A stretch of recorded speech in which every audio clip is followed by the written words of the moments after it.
is 6:20. We'll call the October 2024 meeting of the Board of Trustees of the Hamilton East Public Library to order.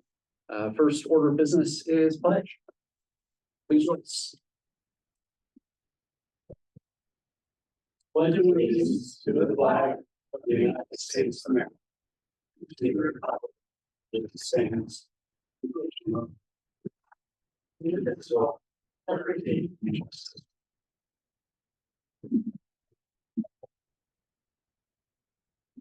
All right. Approval of agenda is our next item.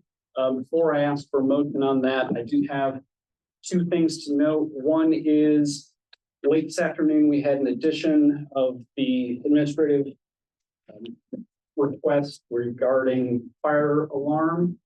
That I just wanted to alert you to that in case you did not see that before tonight's meeting. The other item to add is I want to add into new business, talk about board patron engagement based upon some recent events we've had and conversation we had with patron on Saturday. I think it'd be useful for the six of us to talk about that. I do see, before I take the motion, we are without Kim Logan tonight. She was unable to make it. Nevertheless, quorum does exist for the conduct of business. Given my two additions to the agenda at this point, is there a motion to approve the agenda? Motion, second. Any other discussion? Those in favor? Aye. Those opposed? Carried. Thank you. Comments from the public is next, and Joseph is shaking his head and saying nobody signed up from the public. These are meetings unlike meetings before. Consent agenda. Are there any items from the consent agenda that any of the five of you would like to remove from the consent agenda to consider separately? Seeing none, is there a motion to accept the consent agenda? Seconded. Motion second. Any discussion?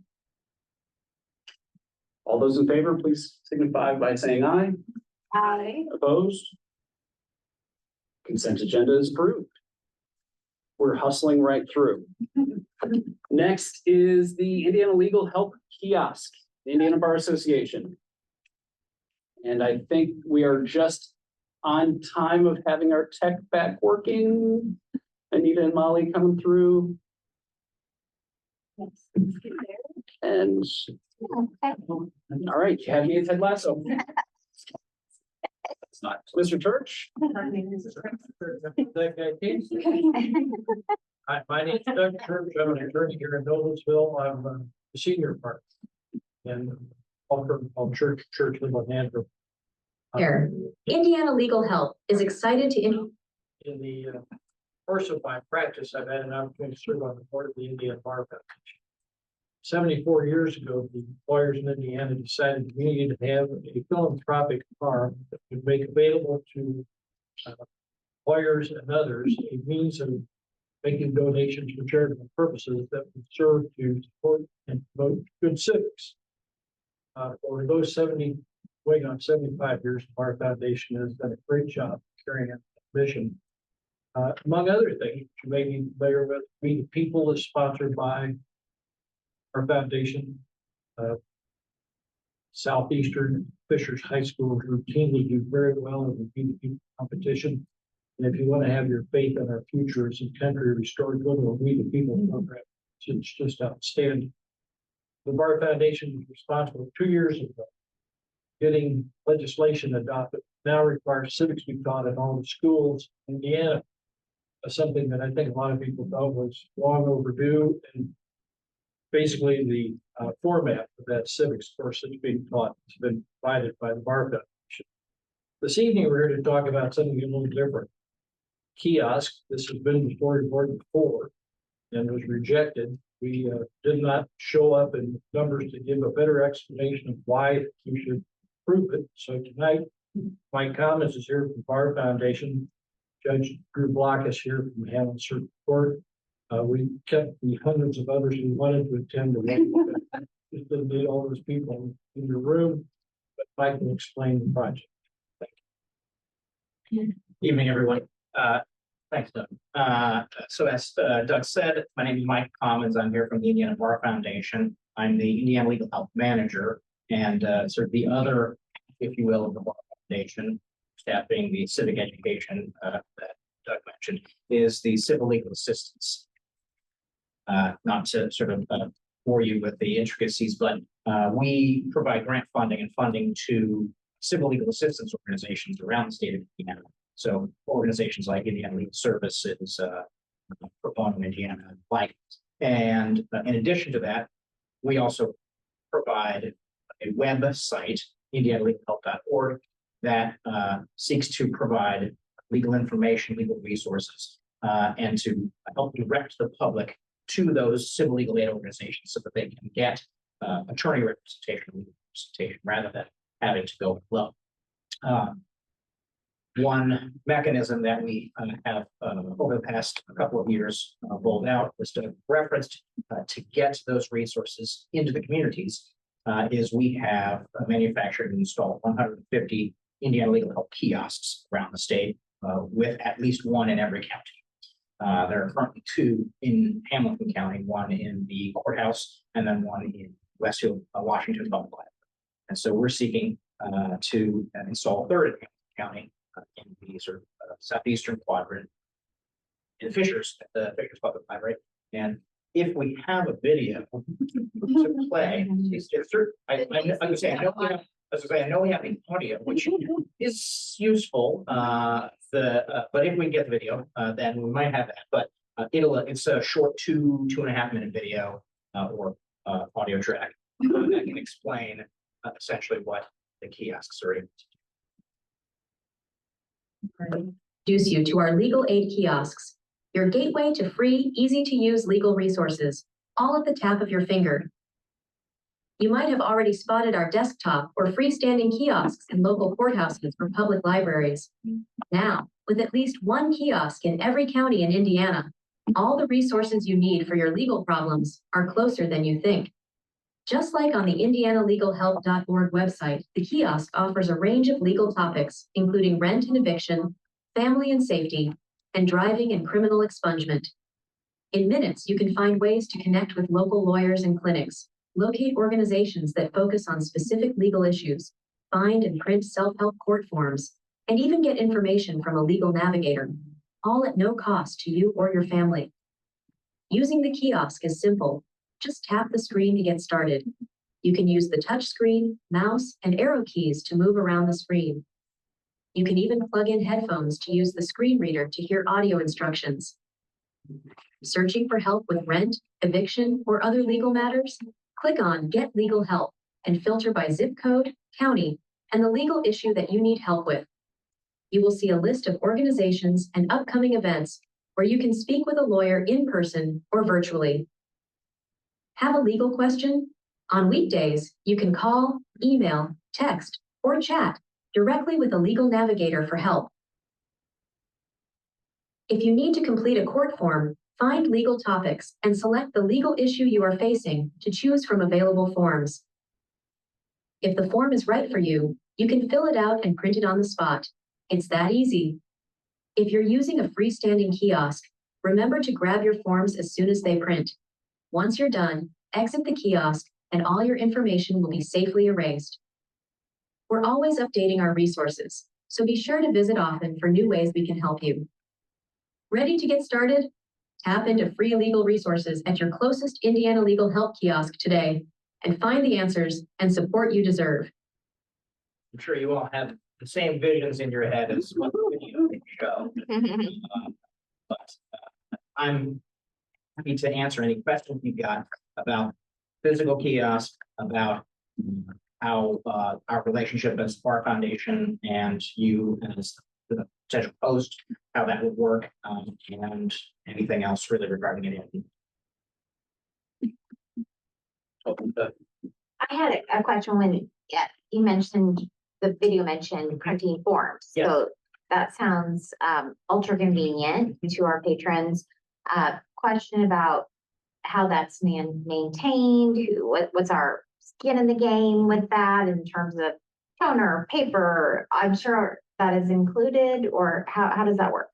So the kiosk itself will have a QR code sticker on the back of the monitor, as well as on the IndianaLegalHelp.org website. There's a section that's titled Partner Resources that can take you to a kiosk supply request.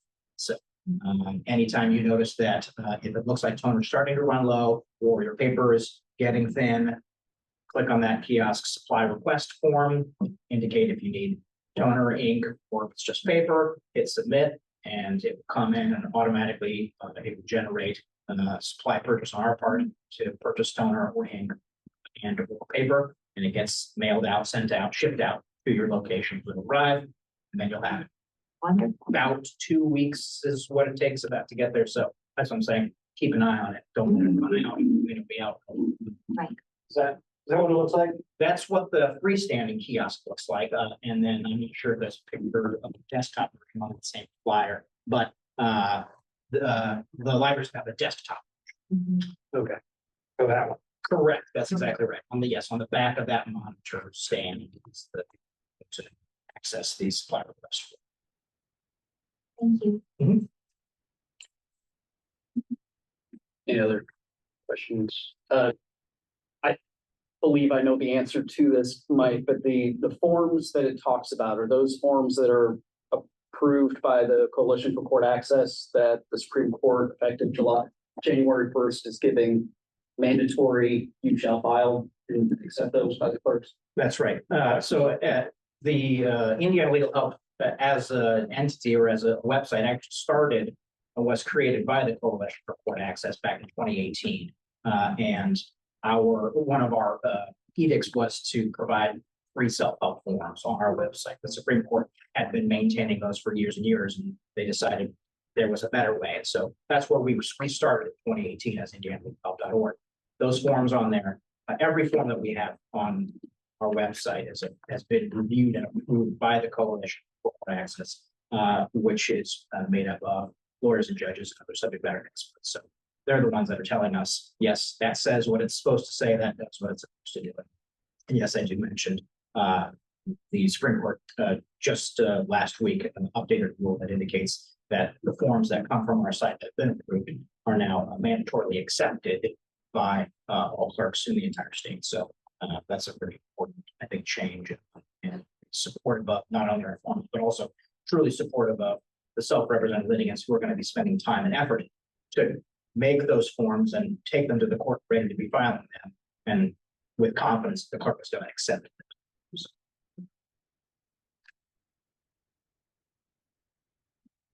Any other questions? I'm happy to answer. It sounded like they were able to make contact with attorneys if they're available. And Yeah. so how does the attorney-client confidential relationship, or to what extent is that allowed when you're dealing with a desktop location? So I would say that the Indiana Legal Help.org's number one benefit is the connection between the self-represented litigant and an attorney, to get them to an attorney, because an attorney is going to be able to help them much better than any website can do.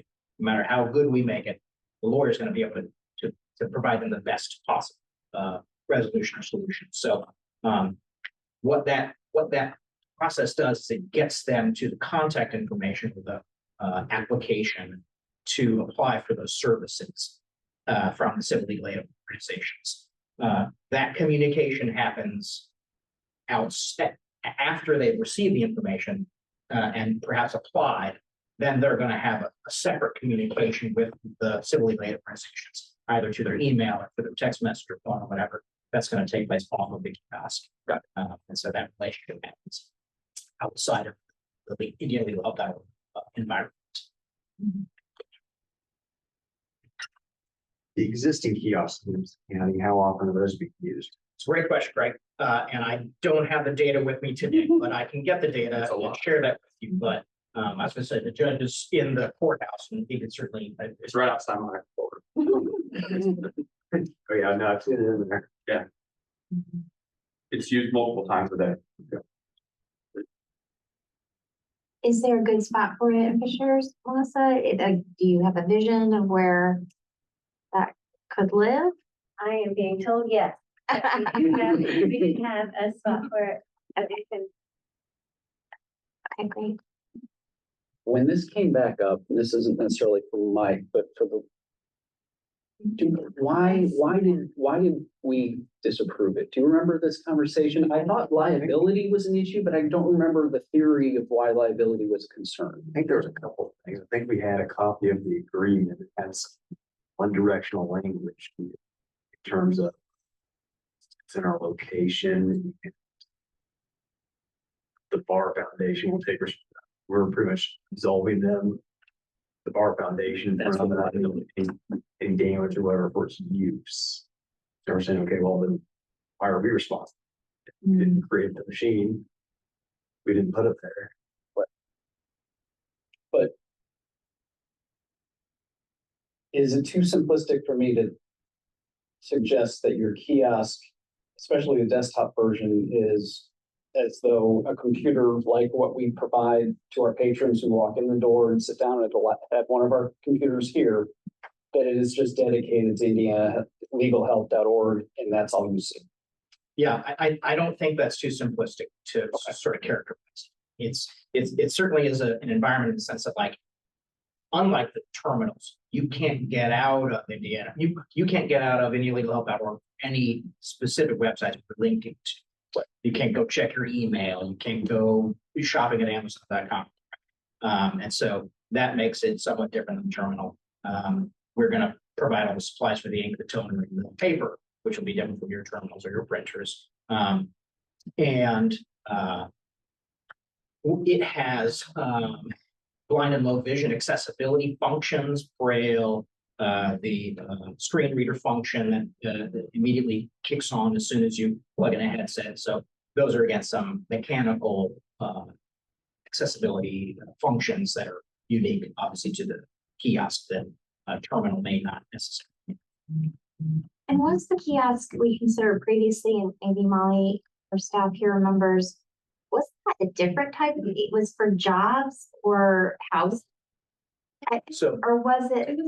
housing is probably so when they first rolled out the kiosk program, due to the source of funding, which was funding that came from U.S. Treasury through the Emergency Rental Assistance Act and funneled through the state Indiana Housing Community Development Authority. The kiosks were initially limited to housing-focused information, resources, and assistance, right? But we've moved past the window where that's what the kiosks were limited to, and now all of the So this is more robust and comprehensive. the full website and all the resources. Okay. Okay. So yes, but that's a good memory. Yes, it was housing focused, but now it's the entire site. Those resources. And so it's at the courthouse in Westfield currently. So if we were to do this, it'd be before Carmel. No, I might get over things moving. I'll take I that. think that's technically true. Yes. I'm not saying it's competition. All right. Any other questions for Mike? Stretch get off the hook? Is he? No, I'll come up. Okay. I'll give Mike. I'm glad the audio works because the alternative was Mike and I were going to react to dark scene from July. So from my perspective, so the forms are great because, as Ms. Scheller will tell you, when pro se litigants represent themselves, they tend to write letters, and you never know what in the world they're asking for. So, and especially with evictions, where this is really key, is there's very tight deadlines. Most of the landlords want people out as soon as possible. There's very short deadlines for them to file a response, for them to get emergency relief. So this has been key in kind of leveling the playing field for people that are renting versus those that are renting from. Before the COVID pandemic, evictions are really easy in Indiana. There's not much. If the landlord wants you out, the case law says you got to go. Okay. And most of the litigants don't understand that. So one of the key benefits of the kiosk is they are getting to talk to an actual person that can go through them and explain that to them instead of reading it on a screen and wondering if that's legit. They have a real person. One of the things that Mike didn't point out is that when you're talking to that person isn't necessarily in Hamilton County. They're not necessarily in Indianapolis. You could be talking to a lawyer in Evansville or a lawyer up in Lake County, but they're available to help. And you're like, okay, well, what's the big deal on that? Well, I'm guessing everybody in here has reliable transportation and can get to where they want to go pretty much at will. There's a lot of people in our state and in our county that don't have reliable transportation. So being able to have a face-to-face with a lawyer from anywhere is better than them looking on the internet themselves. So that's one place I really see a benefit as a judicial officer, and obviously as a lawyer, is that, you know, people are getting good advice instead of random advice. The other thing is the forms are great, like I said, because there's very technical things they have to tell us. And a lot of times when they send letters, they don't tell us everything we need to know. And by the time we can get them in for a hearing, they're already evicted. So really on evictions, you're really talking about an access to justice problem, you know. So you're like, do we need this in Hamilton County? The answer is yes. There's 15,000 lawyers in the state of Indiana, so you might think that's too many, but the number will tell you that that's actually pretty poor for a state our size. There are probably 8,000 lawyers between Marion and Hamilton County, and a lot of times they're like, well, you're taking business away from lawyers.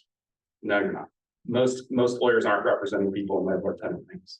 There aren't enough lawyers to provide that want to provide that service because it frankly doesn't pay very well. And so those people aren't getting legal assistance. What else? Driving while suspended. Another area is, and Mr. Mixer can tell you this, getting your license reinstated. There's very specific forms you have to have. Sending me a letter doesn't help me because you're not going to put your driver's license number on it. You're not going to put all the things I need on it. If you fill out the form, it makes it much easier to get your license reinstated. We want people able to drive. We want them to be able to go to work.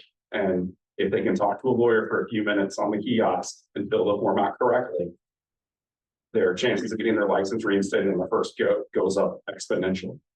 So it's just things like if you aren't involved in the justice system, you're like, yeah, we're Hamilton County, we don't need this. We do.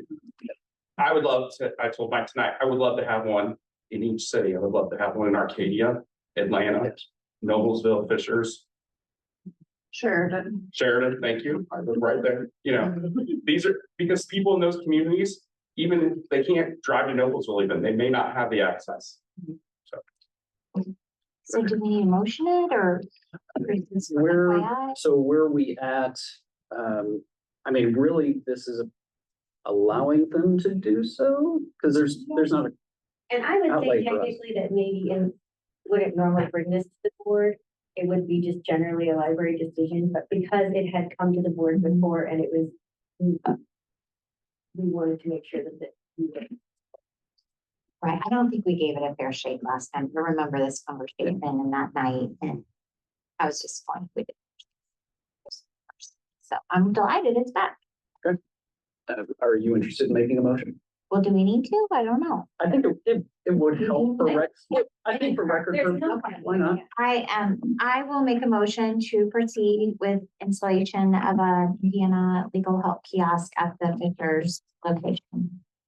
Just throwing, can we get one here too? there are finite number, I believe. There are, matter of fact, the kiosk that we're talking about is actually coming from another location. Okay, okay. The 150 got distributed, and now we're in the first sort of round of re-upping, if you will. And there are a few locations that have decided that you know, they're going another route to make use of, you know, the resources they have. And so we're gonna be relocating one to Sure. Fishers. So Okay, well, my motion applies to the Fishers location only. Very well. Second. I can make a friendly amendment just subject to council review of the hosting agreement, Oh, certainly. and I'll second that addition. Very good. Any other discussion? All right, all those in favor, please signify by saying aye. Opposed? All right, carries. Thank you very much. thank you, yeah. Thank you. Thank you.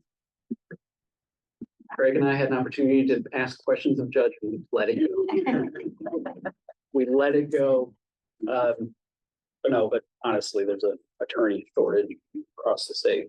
We're lucky to have the attorneys we do have, at least locally, as opposed to being more part of the state. All right, next up, Veritas Group feasibility study update is our next topic. Good evening. So it's great to be back. I will reintroduce myself. I'm Jack Woods, the Director of Community and Economic Development at the Veritas Group. We've been working really hard the last couple of months and since we last updated you on getting the feasibility study most of the way wrapped up. And we have a presentation we want to go through and share those updates.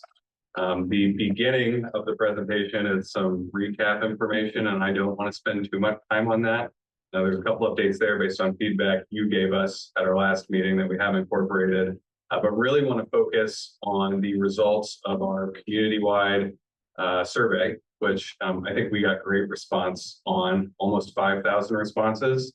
I've done a lot of surveys in my time as economic community development consultant, and I would say this is one of the largest, if not the largest response rates that I've gotten. So I think that was really positive. There was a lot of passionate patrons that have responded to this. So we really appreciate that and like that.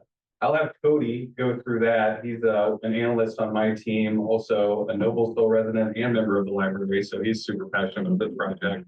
He spent a ton of time poring over those results. So we'll spend a lot of time on that. And then we have some final recommendations that are included in the draft feasibility report that we've shared with Melissa. I don't know if you guys have a copy of that yet, but if not, I anticipate you'll be receiving it soon.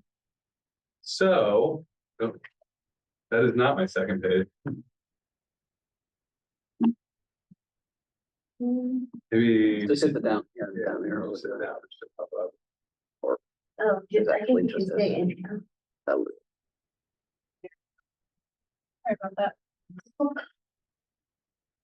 So one of the things we talked about the last time I was here was this population projection, looking at how the service territory has grown from 2012 and what we anticipate it could grow to by 2042.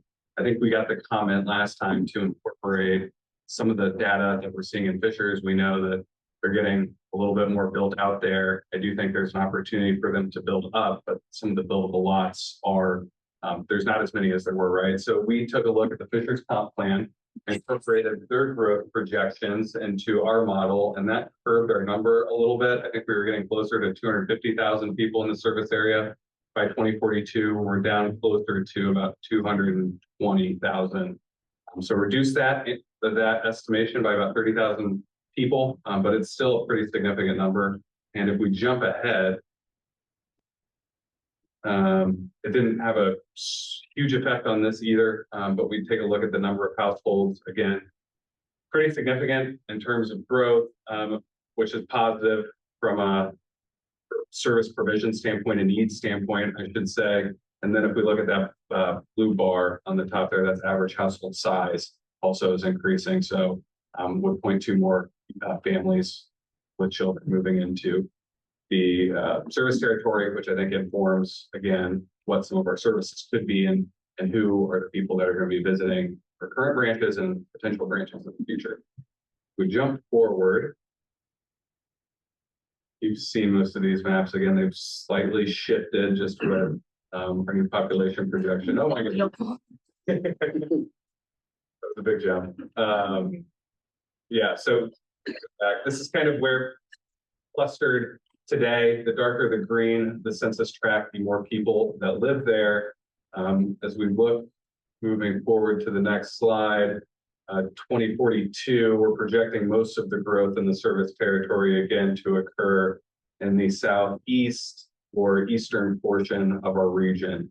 If you do look, we have in the red stars our current locations for the library, and then the potential Oleo Road site there is the pink star. You can see it's really right in the middle of where that growth is projected to predominantly occur. So this shows population density. Again, just kind of a different way of looking at data that was on the previous slide. Shows where the darker the red, the more people are concentrated in those areas of the service territory. And if we move to the next slide, we can see how that changes. So on the left was the slide we just had, a little bit more zoomed out, so it doesn't look quite as concentrated. But you can see a pretty substantial shift on the right slide there. We can see, again, demonstrating that growth around the southeast and eastern part of the service territory. And I think we have one more here again.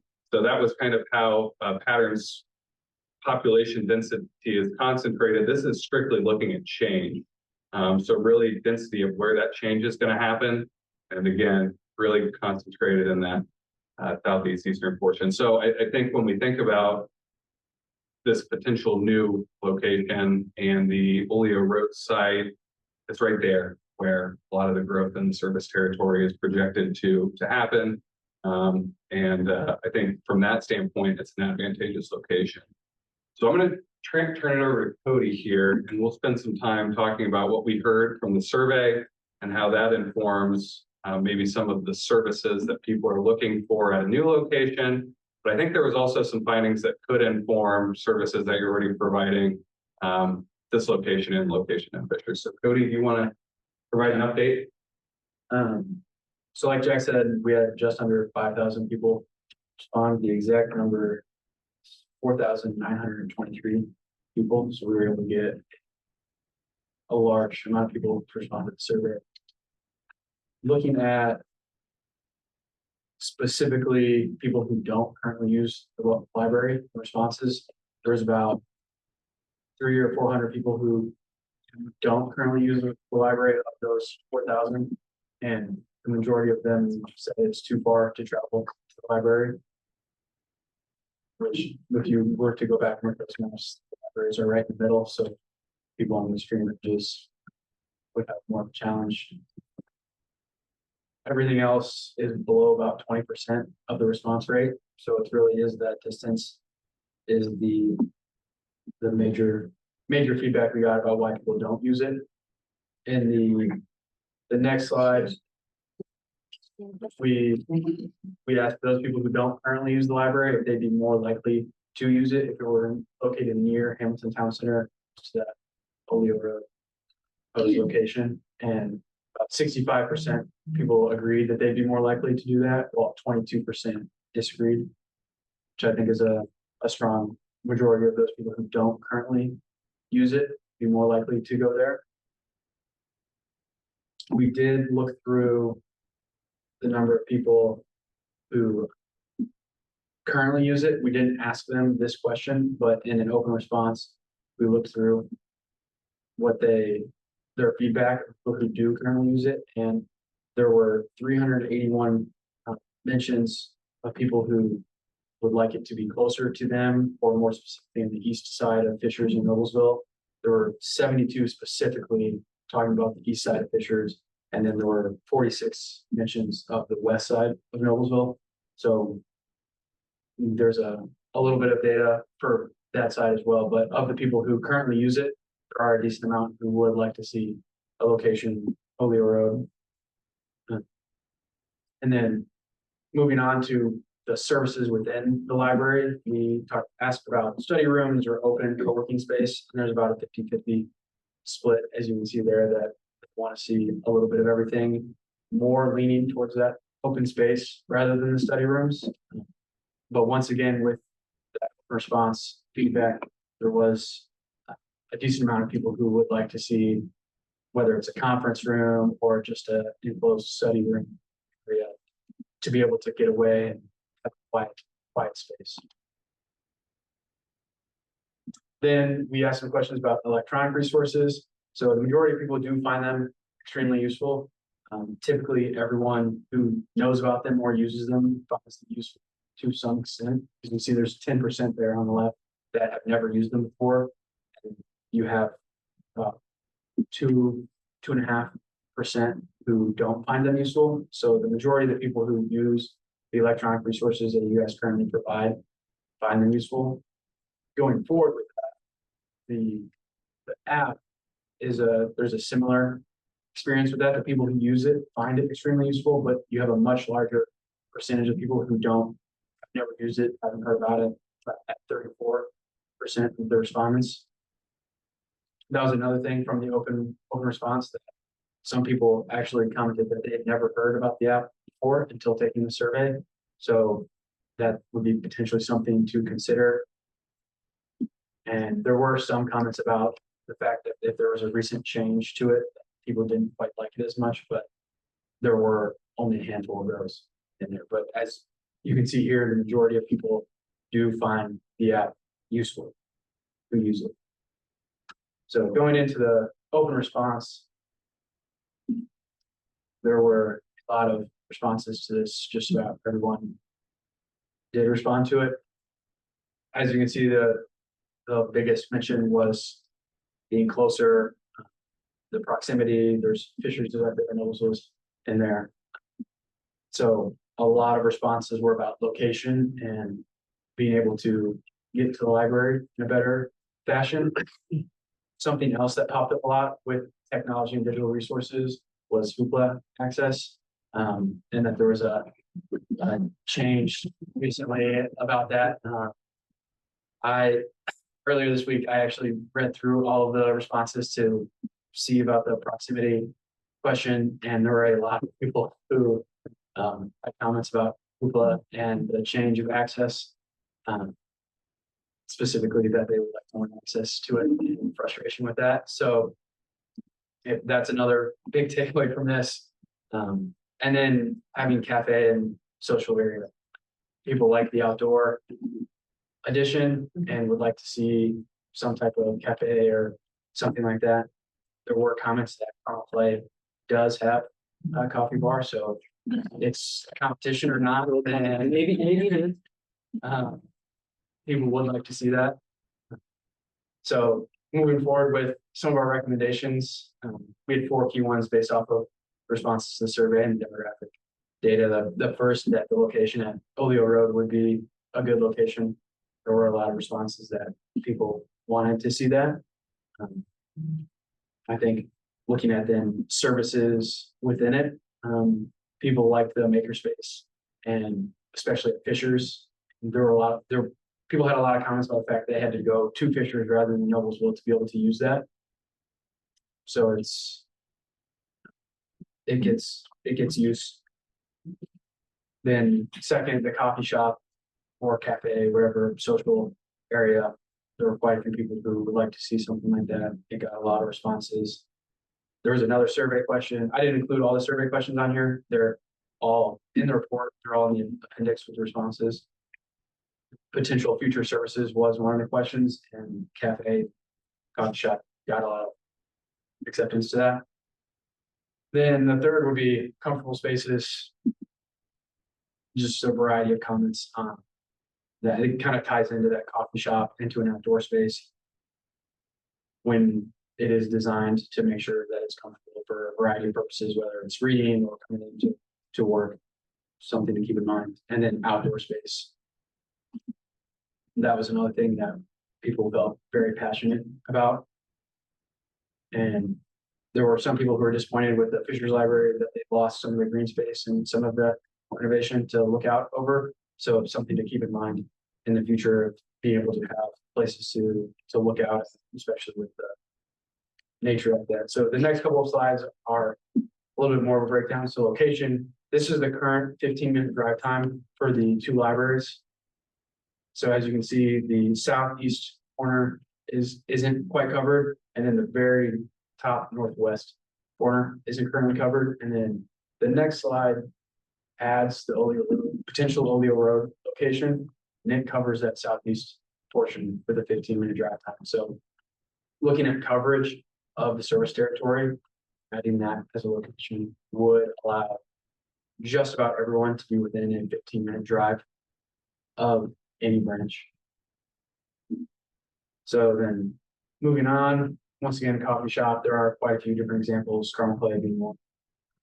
This was one, but there's a variety of different ways to do that, but it's something that people would like to see. And then comfortable spaces, but it's study rooms, conference rooms, different kinds of chairs and seating, both inside and outside, was a large response we got, and that ties into the fourth recommendation, having some solid outdoors, whether that is a little bit of a park for younger kids to be able to play and entertain themselves, or various kinds of seating. It's going to people be able to study, read, or work.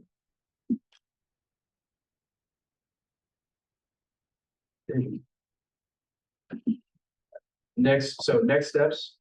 There was the final question in the survey was there's interest in focus group.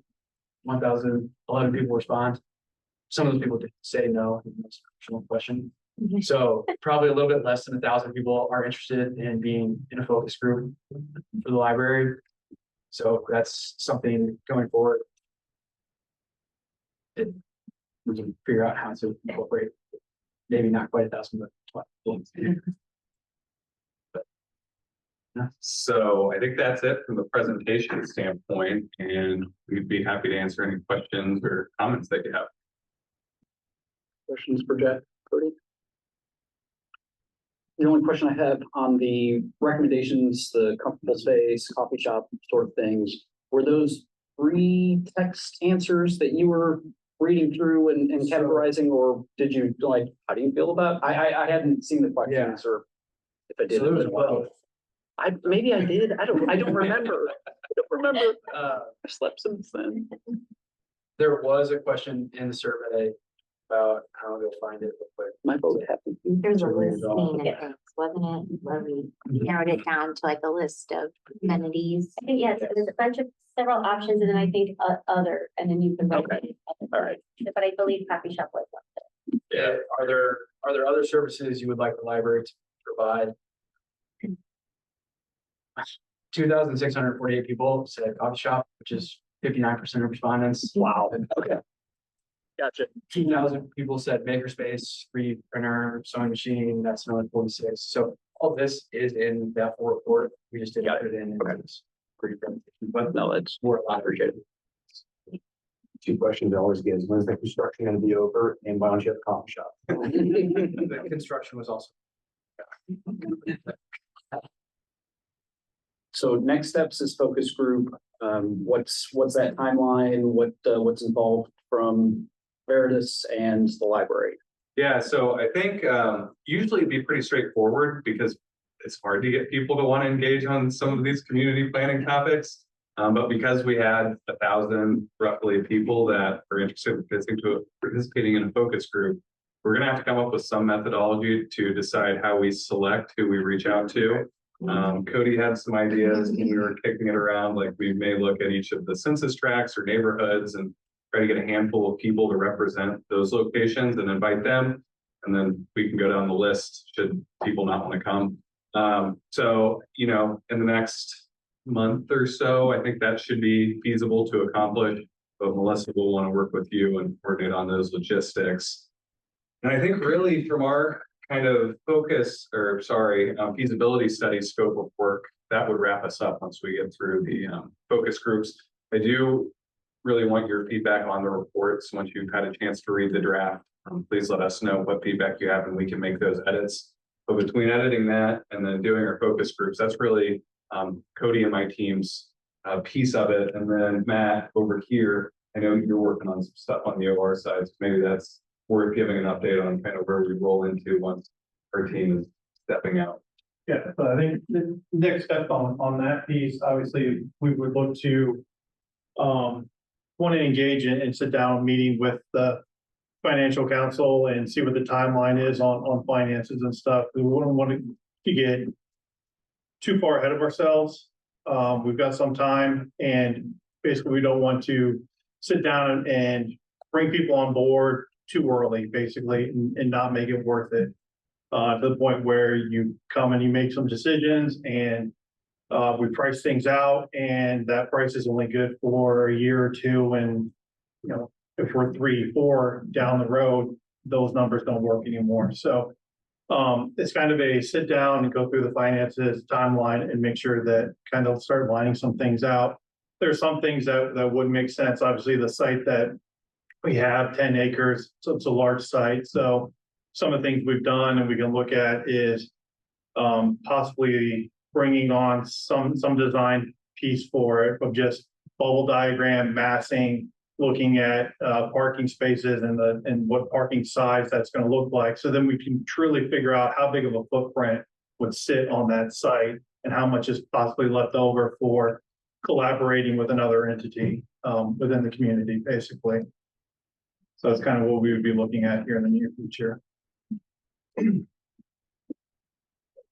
So Cody, I'll be interested because I'm sure that these board members don't want you to alienate any of those 1,000, whatever number of patrons that are interested in being in a focus group. So how you pare that down to a manageable number will be fascinating. You know, that you don't want to select, but it'll be fascinating. I manage that.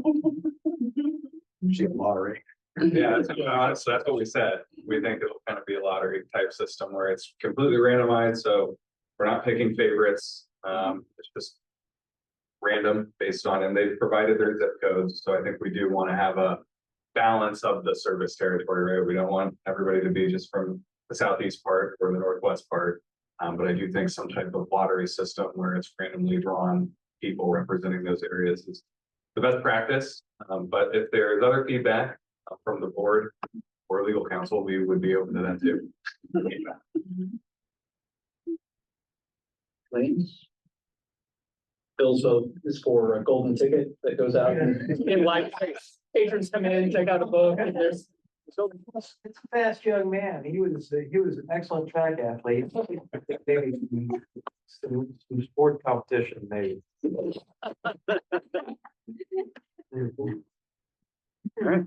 I would just like to say thank you to the community for the support and taking this. I mean, that's an incredible response to a survey. I mean, that's just, I've read through a lot of we got the paper forms and just reading through it. We were really excited to get the response. It's amazing. Yeah. All right. Thank you. Thank you. Next on the agenda is foundation update. Lisa. I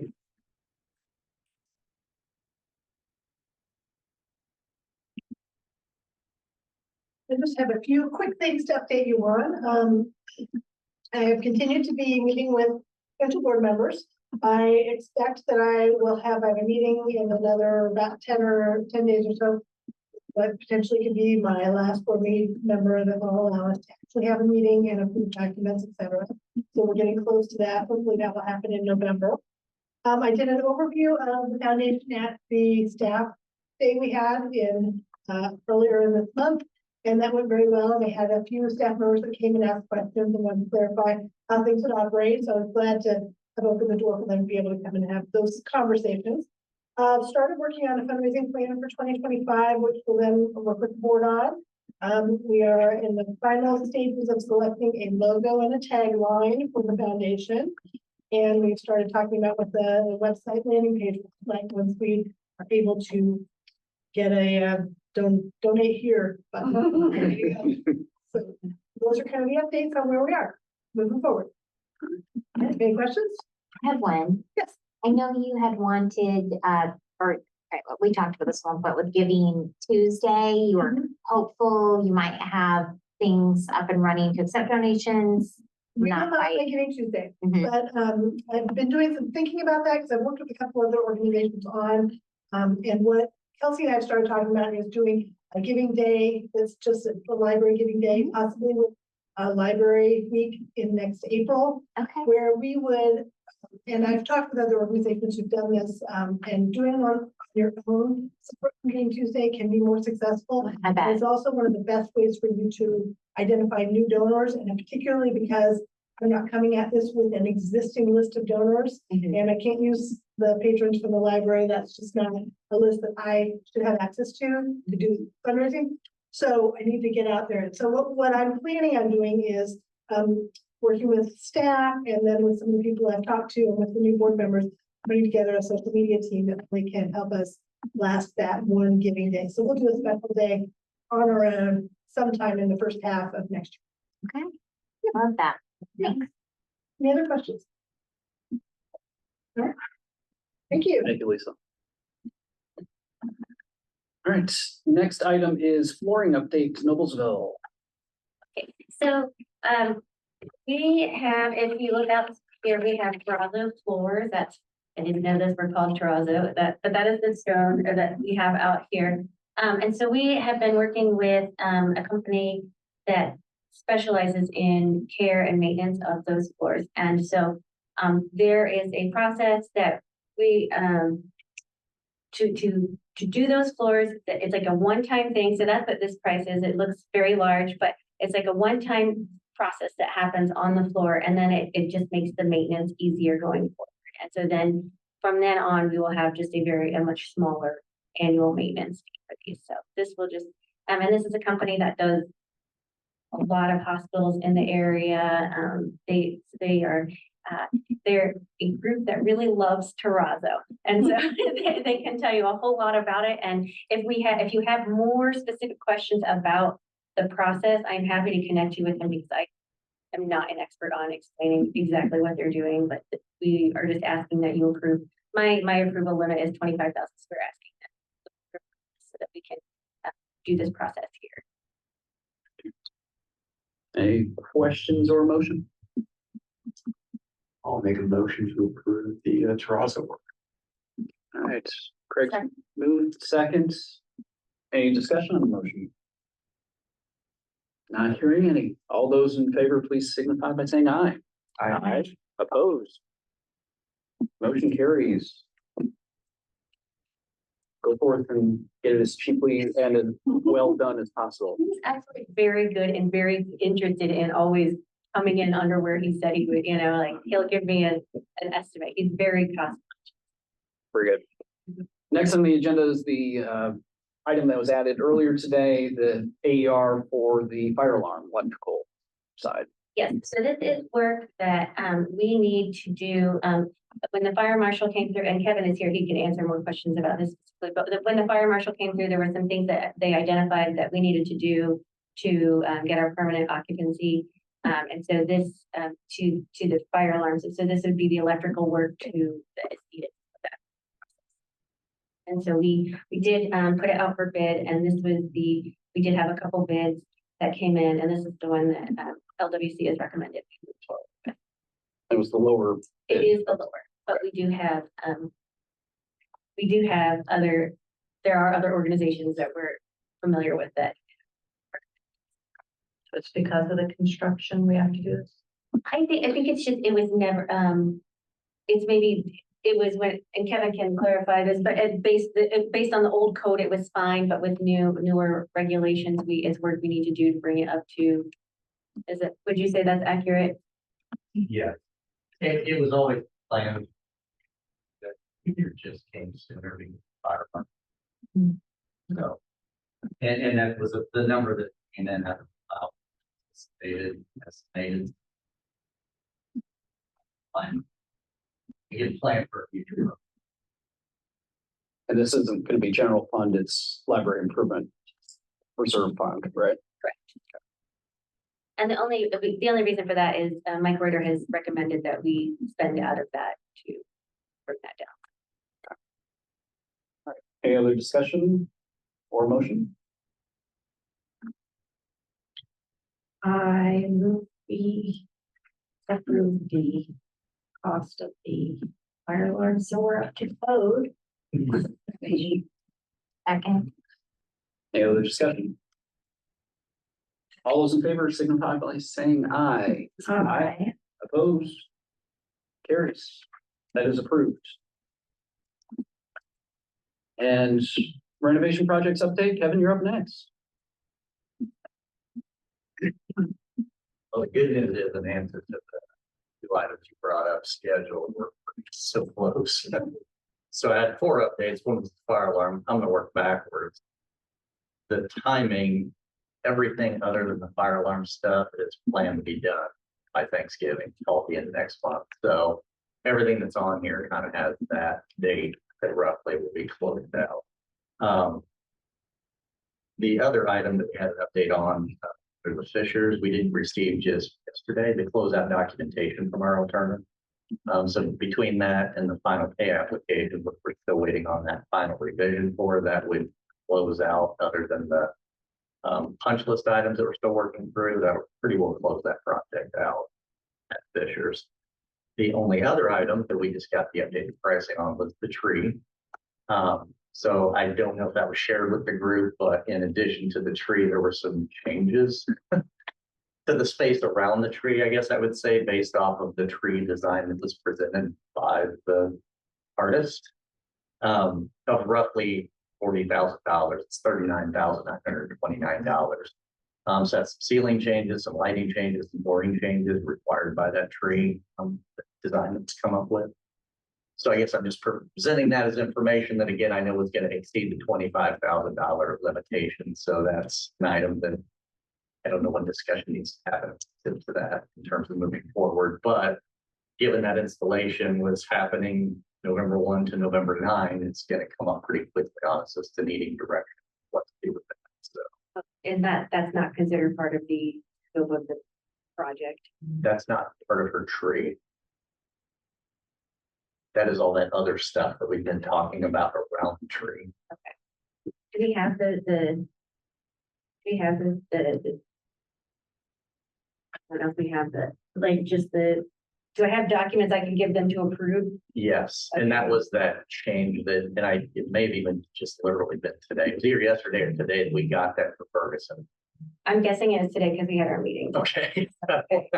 So this is real live updates. Okay, so I guess I could send it, should I send it? You'll have an email with that. But if we're gonna do the work in November, then we need it approved. And that was my concern, is to keep the thing moving so we can get that reclaimed. I just assumed that was part of our construction project, so. So these are requests by the artist to accommodate the art. We said special lighting. what- Yeah, so in just, I guess, a brief history of the tree. This is in the Yes, children's thank area. So with the commentary that green space was lost, we knew that was going to be happening because we're trying to accommodate parking and then make some things happen with connectivity to downtown on the south side. We had salvaged a lot of the trees that were taken down, the wood in that. I think the lag here is it takes a year to a year and a half to dry all of that to make it useful. So there's a big lag in terms of then seeing something manifest itself. Part of that was the benches that were created. The other part was supposed to be this tree feature in the children's area. Some things happened. The material that we got out of it was not what they were hoping that it was going to be. It ended up being a lot of smaller pieces and not as useful. So the tree that was designed by the artist changed over time.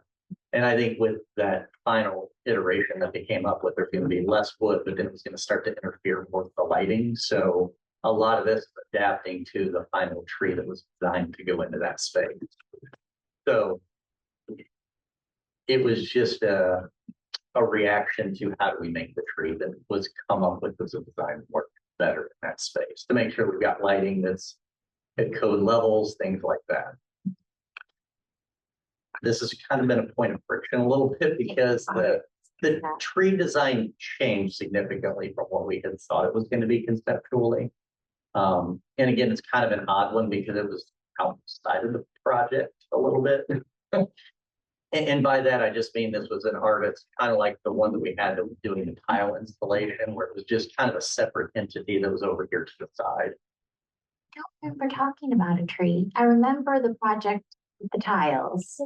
And it was a different artist. So that's why I say this kind of came up as a different artist as part of the salvaging of the trees and how do we make good use of that so we got something out of the trees going away. Okay.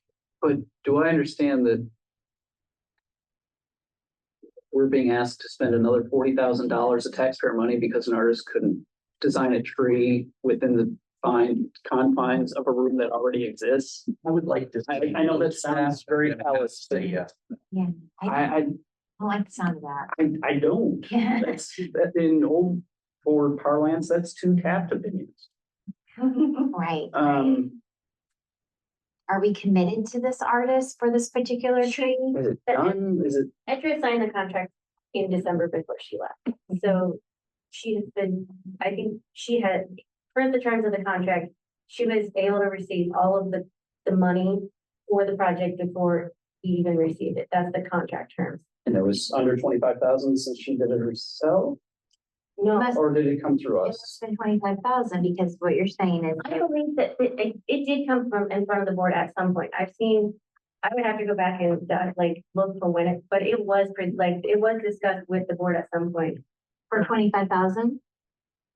Molly, are you pulling it up? I Because want it to say it was closer to 70. Yeah, I It know. was 70,000 and some change. I don't recall the exact number, but it was not 25,000. And in fairness, this was one that, and again, I'm not the specific, I don't recall, but there was, it kind of came late to the table because there was concern if the budget was tightening at Fisher's. Did we really need this? But I think that it was moved forward with as though it was a part of the project. I think That's ultimately where it landed. I think yes. that's why it was not brought specifically for board approval. If I'm, my understanding of the situation is. I'm trying to pick up. I don't have any recollection of it. I guess. Is it now because the design is different? Lighting should be different, so now you have to move the light from this tile to that tile and all the electrical and work that needs done, or are we talking about lifting the ceiling up in a certain spot because now it exceeds the height of the room or? I mean, $40,000 is And I a understand. sizable amount of money. And I just, and I'm squeamish here a little bit just because artists are tricky to deal with sometimes. Sometimes you think you're getting one thing and you get this other. This is a case of where we got this other. And I think somewhere along the way in the transition of, from Edra to Melissa to the artist was kind of hanging out there and we were waiting on the split to be dried out and get the concept back. It's suddenly like, what is this concept we've got? This isn't what we talked about initially. And so I think there was a bit of a, okay, now what are we going to do? So we started talking about how to make this work. And ultimately it's in order to structure this, we thought it was being structured from the floor up. Suddenly it's being suspended from above, which means we've got to get up in the ceiling and start to do work to anchor this and make it safe. And so it became this kind of cascade of additional things to get what we had submitted to work. I think to your point, these questions, that's been one of the options is do you push back and say this doesn't meet what we thought it was going to? We can't do this extra stuff. Yeah. You owe us a concept that fits within that space. Yes. I think, Which is what I'm hearing. So that's I mean, Yes. right, I can't imagine saying build something to go in this space and say, well, what if we just change this space? well, it makes me wonder what the scope of work said when she was hired. Or, And it was the The artist was hired. loops as part of the challenge. But it didn't include this additional $40,000 that we're talking about. So that was never part of the original scope.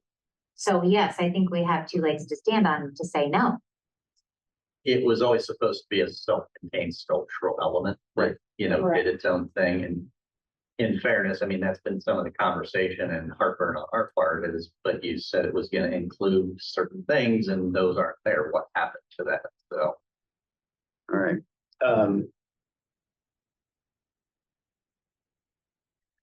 Should we, is this something we should make a motion on to direct, or are we fine proceeding with consensus of giving LWC some direction? So one option would be for them to do nothing. Correct. In which case you could go back and say they took no action on it. Correct. Would you be more comfortable with them taking an action to deny the increased cost or for them to take no action on it? Which helps you more go back to deal with this art? I think either is fine, in fairness. I don't know that either one is necessarily more or less helpful. I mean, denying it sends a much stronger. And that's going to be my suggestion. Right. No, a more clear. Chair can make motions, right? You can, yes. I would move that we deny the request to spend the additional, what was the number? 39,900. 39,919, whatever. Yes. The $40,000, give or take on this project in that way. Okay, by the way, we don't have that change order. Okay, I'll have to look at what was copied on that and maybe it was just sent to us and what copied on it for some reason. It came from first, so artist or anything else. Okay, so I think that we need some direction from the board. So this is a project that we inherited that my understanding is it was part of the construction project and was to be paid out, and it would have been paid out of the bond fund. But it had been, but we ran out of money for it. So as this, it's not, the contract is not great. I mean, I would say that the terms are very, very loose, and this is what we have, like what we have from the artist. At this point, if we don't have, I would not feel comfortable having this erected without a lot of the additional, I don't feel like it would be a safe thing to put in. So I think that we need to, I mean, we can ask, like, we can push back our install date, we can do that, but, and maybe work with buildings and grounds, but I think we need direction on, because we're at a point where I think I don't know how, like, unless you want to ask the artist to cover the costs, like that would be because Kim, have we paid all of the amount to her? Has she received all of the funds? Because that's the terms of the contract say that when she was within like 25, or when she notified the library that she was within 25% of it, or when she had 75% of it completed, that we needed to pay her. And that was the terms of the contract. So it was for 7,000.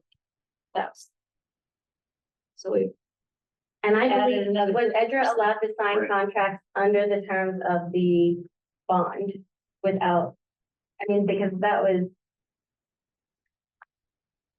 I guess that was my understanding, was that as part of that, that's why it was not a board decision, is because it was part of the construction. So what, I'll retract the motion so we can get this discussion going, get some more clarity. Over this, if she didn't make or she or he, I don't want to assume they, didn't make what they agreed to make for the library. And so that feels a little breachy of contract, doesn't it? And when it results in additional $40,000 spend that nobody planned on, that's an issue. Make something that goes to go here and you make something that go. I don't remember exactly what the terms of the contract say. Would you have it up now? Can you message it over or email it? So if I may. Yeah. I think you had a second to your motion, so the person who seconded it needs to agree to let you withdraw it. But what you might do is to make a motion to deny the additional cost and to direct Kevin to go back and instruct the artist to give you the product that you contracted for. Where was the second from? I don't remember it. I don't think there was. It says the artist shall determine artistic expression, scope, design, color, size, material, texture, and location on the site. Subject to review and acceptance by the library. Is set forth. But was there a design that you had approved or someone approved? There should have been some concept. If we didn't know it. $178,000. Well, and I think this is where it's just been one, a particularly challenging installation with this artist is we thought we had an install and then we said we need to have a meeting on site to talk about, like, okay, you've shown us this image, okay, but what does it really mean? And it became clear as we started talking, and this was probably 4 to 6 weeks ago. I'd have to dig up the date. Melissa was there. So we all kind of got together. So we need to better understand this because you're an artist and this is starting to feel more like a structural construction. Yes. Right. We need a comfort level that this is okay. And so it really, this number was driven by us starting to push and ask, where's the lighting? How are you holding this up? Like, walk me through it. Like, I don't know anything about anything. And that's where we said, well, you haven't thought about all of these other. So that's kind of how it came to be. Like this number came to be was out of that, again, 4 to 6 weeks ago, sitting down and saying, we need to, this doesn't work. So I don't know that, I don't recall anybody ever signing off and saying, okay, this concept is, yes, we agree to that. Well, my understanding was that it was done before, that there was discussion and I think she was paid money for like a ring or not, like a tree, like, yes, a model of it. the contract says that the artist is to install. Correct. Okay, so the artist may have $39,000 worth of cost. And it also says that the site is the library. Well, the library is as the library exists. So I think the conversation is, you know, that motion, no, the library is not going to change the site. The site was as is.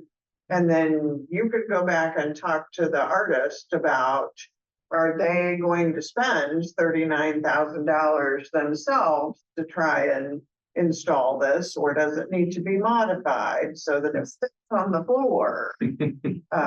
But they're Safely. installed. Safely, to your point. It's very, I mean, it's steel or not steel, it's And in fairness, I do think that this safely question mark was, you know, starting to raise the flags. I think we all had anxiety, Melissa and us, of is this a safe installation? Show us the structure that's going to hold it up if it's coming from above. And again, it was clear it hadn't really been thought through. And it suddenly became the engineer is my neighbor, and okay, show us some of that information so that we have a comfort level that's safe in a community setting. Right. And now again, I would say that we've gotten to that level. Like we have a better understanding of how it's going to be supported, so that got solved. It just all these flags got raised. What about the dried wood that you mentioned? How does that come into play? Is that part of? It really just not. Wasn't that a core? So wasn't that the point of having? I think the wood was not good, and she's not the only artist. I think the only person who has said that. And that's where I So- think it became, as it started to dry, it checked and became Right. a lot more smaller pieces that weren't useful in the way that the original envisioned. Because the way we had envisioned was like it was literally had some mass to it, and it was kind of this tree form that's in there that would be assembled out of larger pieces that were good. And it didn't dry well ultimately. And I don't know I know that this design was generally approved because it was described to me by other people. I think Edra described it to me, so I think that there was an awareness of what this, I don't know who else was aware. The revised program was not the wood. What was the model from like what she thought the tree was, or they? I don't know, I've never seen the model. So we never had approval of the concept. I don't know that, I don't know who, Of the new concept, we didn't. It sounds like, right? I The steel? heard about the new concept in December from Edra, so I can't tell you what The she steel? approved, yes. Okay. I was told that. You have something? But sorry. Okay. I'm don't taking know her what the- Edra's email, and I find that there was a phone conversation with Greg and Kimberly with the list of requirements to complete, which I did team you if you want to look at it, but then last was a letter of acceptance or approval to proceed is still needed from HEPL. You can follow up with Edra, Molly, and Melissa, who have been copied on this email. The rest of that thread then continues to just say nudges about signing the contract, and then the attached contract is the signed contract attached later. Don't forget specific. We approve this, where we see this design and want any changes. It's just. Mhm.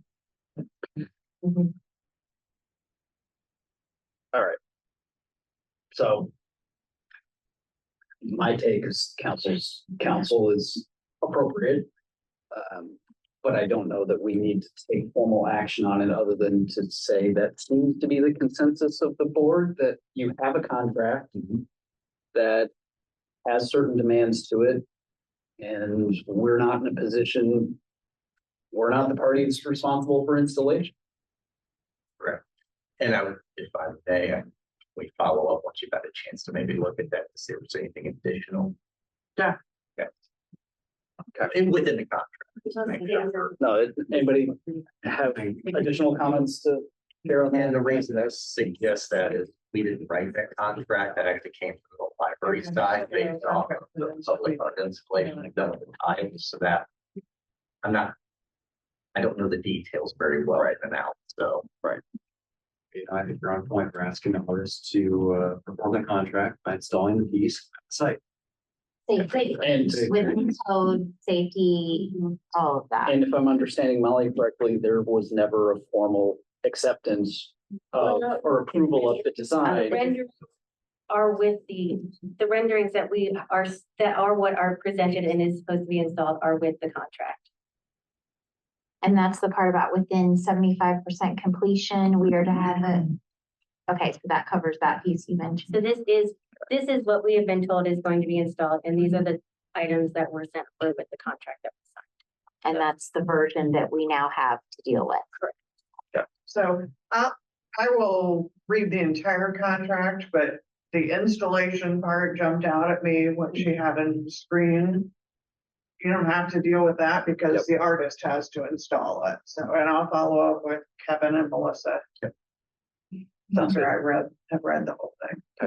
And just because they're not using the wood that they intended to use, there is wood. I mean, they could still do it, what they were supposed to do. The wood's there. So, I mean, It doesn't have to be art. I understand the sentimentality of Yes, using the yes, wood that was removed exactly. from that property, but. Oh dear. Okay. Reminds you of that old limerick.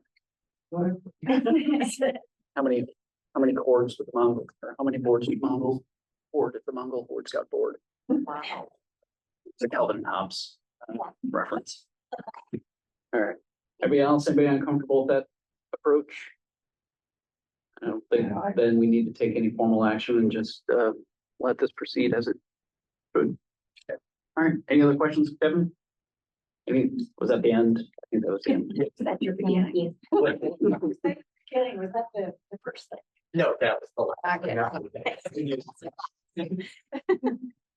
you. All right, thank you. Kevin, good one. Thank you. All right. Everybody good to proceed to the next? We need to break. The longest meeting we've had in a while. So we've gone like a little over an hour. Directors report. All right, so I just wanted to say we have, and you'll see that we've been doing the Security 101 has started the work, and they've been great to work with, and they are working on Noblesville and have been doing all the wiring, cabling, and that project is going really well. The library card sign up that Kelsey and her team did was just she did such a great job. She and her team did. So we had 791 new registrations, 820 renewals, and that was over a 15% increase from last year. And just all the activities and ideas of things they did was a really good library card sign up month. And then this was our first year doing Welcoming Week. So that was something that several different departments helped work on, largely our Public Services Department. And it's like a national program that focuses on bringing together neighbors of all backgrounds. And so they did a really great job. We're looking forward to doing it again and growing it. And it went off very well. There was a multiple different programs to celebrate. It wasn't just like a one day or one event thing. Additionally, this is really exciting. Anna has been working really hard on our online registration, and we're really close to launching it. So we've done some tests, and it went well. But so with the online registration, a person will be able to sign up online for their library card, and then based on the information they provide, they'll get one of three responses. So one, they will automatically get a library card number, and that they can use instantly. So if you're using digital materials, you would be able to use, if it's 11 o'clock at night, you can apply, get your library card, and then download materials. Or it could be a card on your phone, and you can come in and use it in the library. The other one, they might receive a notice that the library just needs more information to verify their residency, and that they need to call the library. And then the third one would be to tell them if they already have a card with the library. But we're just really excited about this launching, and it should make things smoother for library card registration. Also wanted to say that we were really excited to welcome Karen Bush to the library. She is the Director of College and Career Counseling at Hamilton Southeastern High School. And so she came and did a presentation on college preparation. And so our schools do a really great job of, sharing information about the college application process. But, any parent in here knows, it is really, they offer these events it's really hard to get to them sometimes. So it's nice to be able to offer them in additional dates and times. And then also it's really helpful for our parents who are homeschooling or send kids to private school, like that we can make this, she is such a wealth of knowledge to share. So grateful for that partnership. And then Brad, our Director of Community and Staff Engagement, I don't think he's here tonight, but so this is just a really nice special testament to the relationships that are formed at the library. But a member of his book club asked him to be to accompany him on his honor flight to Washington, D.C. So he so Brad went with him and came back. So he was a Vietnam war vet, and it was just a really it was just really special, I think, for all of us that he thought of asking Brad to do that with him. So also we've been working on expanding our world languages collection, and so one of our selectors, Tori, had a really great idea to solicit book requests from patrons who use that collection by translating our request form into a variety of the like more common languages that are spoken. So it seems like when Molly and I were talking about it, we're like, well, yeah, that seems obvious, but like, so yeah, good job, Tori. She did a great job thinking of this really simple and elegant way of helping us get information about what the books that the patrons want. And then I also want to point out that we do have a big event coming up, Library Con, and this is sort of an expansion on specific celebrations we used to do, like Harry Potter or Star Wars Day. So this is just sort of an event that celebrates a whole lot of different fandoms. And so there's a ton of activities planned, and it's on throughout the day at the Fishers Library on November 16th. And so we hope everyone will check out the website. There's a lot of information, but we're really excited about it. And then also just in wrapping up, want to say that we are a polling location at both Fishers and Noblesville, and also want to say thank you, Beth, for all of your work in for our community to promote voting and safe, secure voting locations, and good luck. Terrific. Good. Any questions from us? I enjoyed the innovation on the yard game shelving. That was exciting to have that idea come out. All right. The only item we added a new item, just talk about basically how we as board members. Let me give a little context to this. We received notice last week that there might be a patron that would be reaching out to us who had a situation that they were upset about. And to give us notice, they might be reaching out to us. I ended up talking with a gentleman on Saturday, and it was a good discussion, learned a lot. But one of the things that was clear is, and this is my perception, and this is why it's a discussion point. I think we need to, and I'll take the we out of it and say I need to, and I will be better at engaging with the community in the sense of being receptive to having conversations with folks. Having been on the board a few years and the situations that we've endured in the last couple years, I know for myself, I was a little gun shy to engage when I would receive a random email from a patron. Sometimes I would respond, sometimes not. It was just easier leaving them alone. And this particular patron I talked to on Saturday really led me down a compelling path of no, it's our role as board members to be a conduit for information, to receive information from the people that we serve in a way, and receive that. Obviously, the thing we always need to be careful of is to not speak on behalf of the rest of the board, speak on behalf of the library, but to receive information as an individual, to talk to them about how you are viewing an issue or something like that, it's fair game, and should be at least maybe encouraged is too strong of a word, but leave yourself open to it. Because that was the most difficult part of that conversation of explaining it. It's like, look, it's been rough the last years. So I just want to talk about, some people are very active and always talking to folks and will always reply to every email, but others will not. And I talked with Melissa a little bit about this point. Oh man, we've hit the 7:45.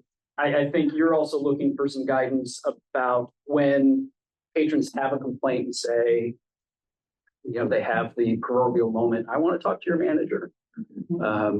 Of how that, from a staff perspective and from Melissa's perspective, we can handle.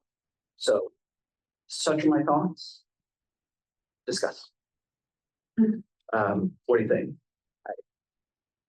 Well, sitting on a new member of the new policy committee, do we have a policy for that when it comes to patron complaints? And if we don't, perhaps we need one so that it's clear and we're all on the same page and we all know of the expectations. The gentleman in question did email me. I don't know if he had emailed anyone else. And I had planned to email him back, and I decided not to. And the reason being is, I felt it was handled, because Melissa responded with Molly. Sounded like it was something where it was handled. He wanted me to call him. I am not a caller. I think it comes from my my professional background with media, is that I and obviously media and patrons are not the same, but I am a little shy with phone calls because I prefer to interact in writing. I feel like it protects both parties.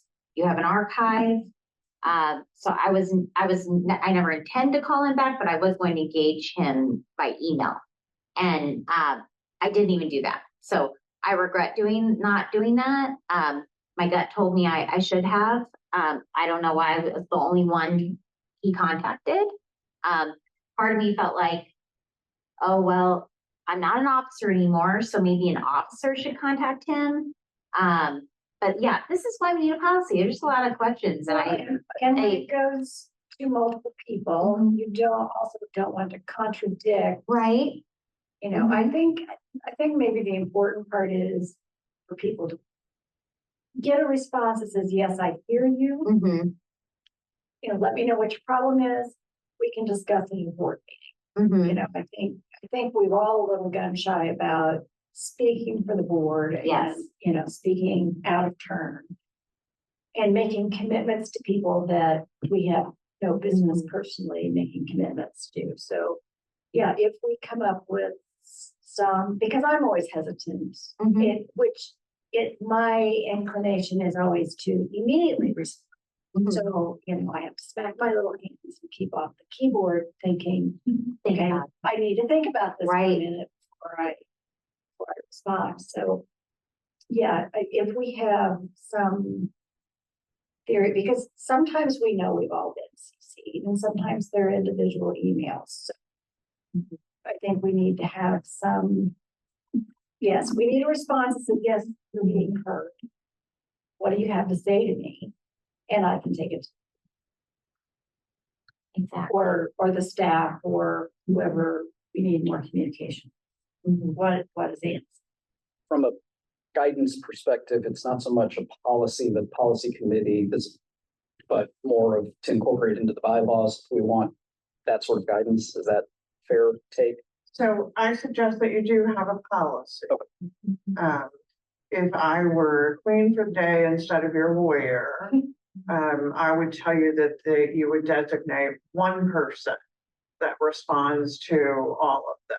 And I don't care if Craig gets the email, but if you're the designated responder, you're going to be the one that responds to an email, whether it goes to Craig, to Susan, to Bill.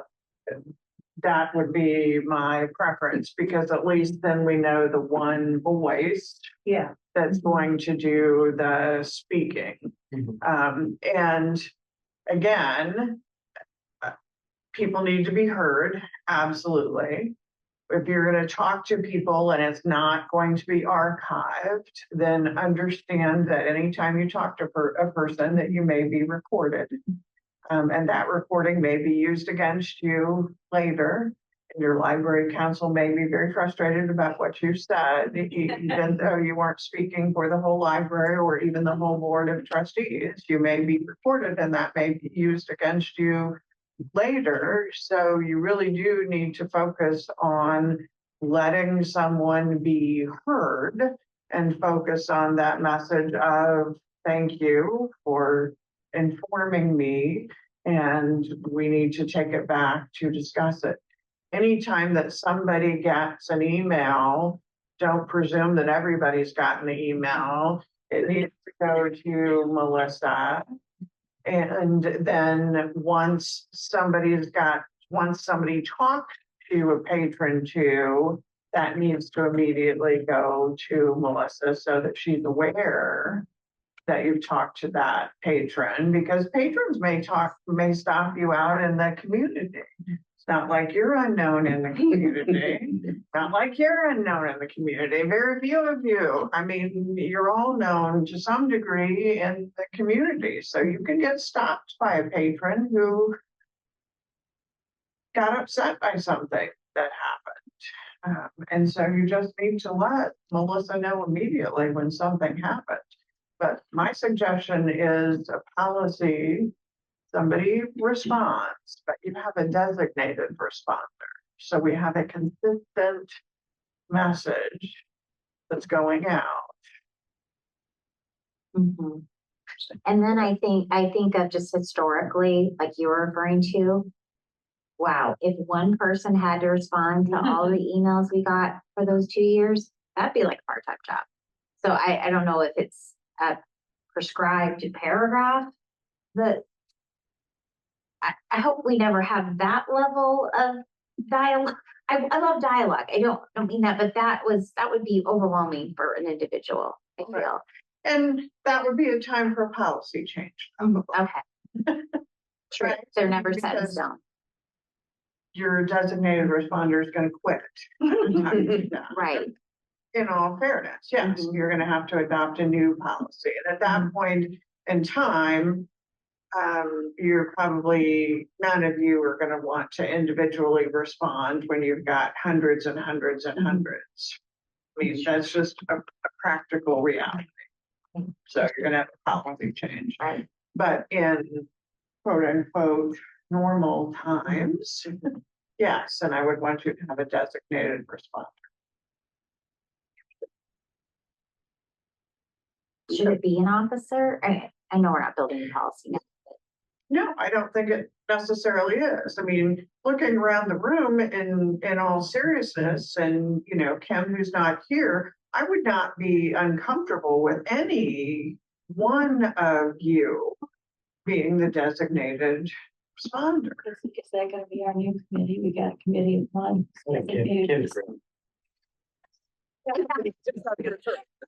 It's the vice president. All right. Yeah, no, that's Okay, so we were gonna interesting. have a policy committee before the next board meeting anyway, so we can bring Right. Sample. Yeah. And I still overboard my proposed changes on the bylaws sort of stuff, especially about meeting times next year, that sort of stuff. So. All right. Other discussion points? Greg, Bill, Beth? Thank you for that. All right. I think that was important. No, Yes. it hurt When it and comes in, it's like, what's the right thing? Right. and Michelle, to the extent I helped you decide not to respond, I'm sorry. But no, I think I had already decided not to, so, fair enough. okay. Fair enough. All right. Anything else? That is our last item on the agenda. Motion to adjourn.